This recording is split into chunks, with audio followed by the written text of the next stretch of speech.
আমরা আজকের ম্যাচের হাইলাইটস দেখে নিই। 1-1 গোলে খেলা পরিসমাপ্তি হয়েছে। আজকে রেফারি ছিলেন শুভঙ্কর, খেলা শুরু করেছেন। এই সেই প্রথম গোল শিবাজিতের, অসাধারণ গোল করেছিল কিন্তু শিবাজিত, দারুণ গোল। নিজের যা অ্যাঙ্গেলটা ক্রিয়েট করেছিল ডেড বল থেকে এবং সেখান থেকে স্পট পেয়েছে। তারপরে ভবানীপুর চেষ্টা করে গেছে কনস্ট্যান্ট থ্রেট করার, গোল স্কোরিং অপরচুনিটি ক্রিয়েট করেছে কিন্তু গোল পায়নি। উল্টো দিকে মোহনবাগান খুব একটা প্রমিসিং ছিল না, আর এক্ষেত্রে যেটা ছিল ডিফেন্ডারদের ভুল থেকে জিতেন মুর্মুর ইকুয়ালাইজার। এবং নিঃসন্দেহে জিতেনের যে অভিজ্ঞতা, সেই অভিজ্ঞতাটা বাঁ পায়ে তুলে নিয়ে ডান পায়ে গোলরক্ষকের মাথার উপর দিয়ে পাঠালেন, যার ফলে গোল পেয়ে যায় ভবানীপুর দল। 1-1 হয়ে যায় ওই সময়। প্রথমার্ধেই 2টি গোল হয়েছে, দ্বিতীয়ার্ধের কোনো গোল হয়নি।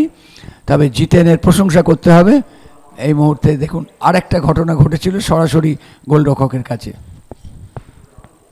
পুরো ম্যাচটাই ধরে ভীষণভাবে ইমপ্রেসিভ ছিল, স্পেশালি ভবানীপুর। চান্স পায়নি যে মোহনবাগান তা নয়, এক্ষেত্রে টাইসনকে কনস্ট্যান্ট বাঁদিকে ফোর্স করেছে shot, it was straight to Shankar. এবং এই যে শঙ্করের যে ফ্লাইট মিস, প্রবাবলি এটা একটা কারণ হতে পারে। সেকেন্ড হাফে শঙ্করকে সাবস্টিটিউট করে প্রিয়ন্তকে আনা হয়। আক্রমণ জারি রেখেছিল বাঁ দিক থেকে বিক্রম, এক্ষেত্রেও কিন্তু গোলের খুব কাছে পৌঁছে গিয়েছিল কিন্তু ভবানীপুর। সব থেকে দেখার হলো কনস্ট্যান্ট দুটো উইং থেকে অ্যাটাক করে গেছে এবং যে চ্যানেলগুলোকে ইউজ করেছে সব সময় বিপজ্জনক পরিস্থিতি তৈরি করেছে। টাইসন এবং শিবাজিত এই দুজন এবং তারপরে দুজন পরিবর্তক খেলোয়াড় কিছুটা ইমপ্রেসিভ ছিল। আর এই জায়গা থেকে জিতেন এখান থেকে যদি এই গোলটা করতে পারত, ভবানীপুর হয়তো ম্যাচ জিতে বেরোতে পারত। সেটা হয়নি, তবে ভবানীপুর আক্রমণ জারি রেখেছিল। এটা একটা শট নিয়েছিলেন ফিজাম মিতেই, তিনি পরিবর্তক খেলোয়াড়, খুবই ভালো গতি আছে। এক্ষেত্রে আরেকটা সুযোগ ছিল শট, কিন্তু সাইড নেটে লেগে গেল।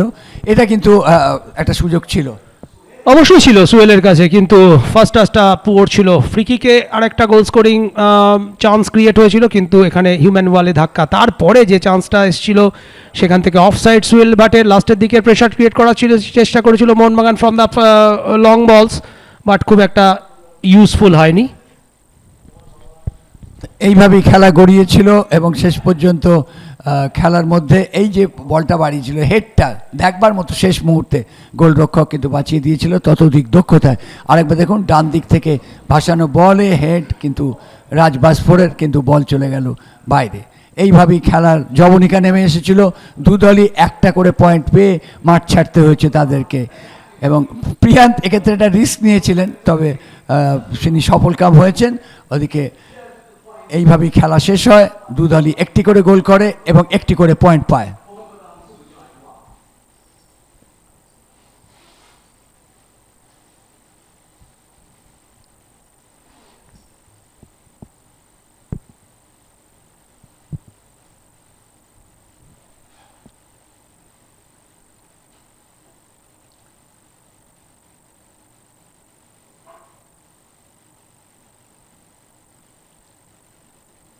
গোলগুলো কিভাবে হচ্ছে দেখুন। শিবাজিত শটটা নিয়েছিলেন সেট পিস থেকে, খুব একেবারে দুর্দান্ত ফিনিশ করেছেন তিনি, এবং ওয়ালটাকে দেখে নিয়েছিলেন, একটু যে ফাঁক ছিল দূরহ কোণ থেকে বল বাড়িয়েছিলেন। এটি সেই গোল।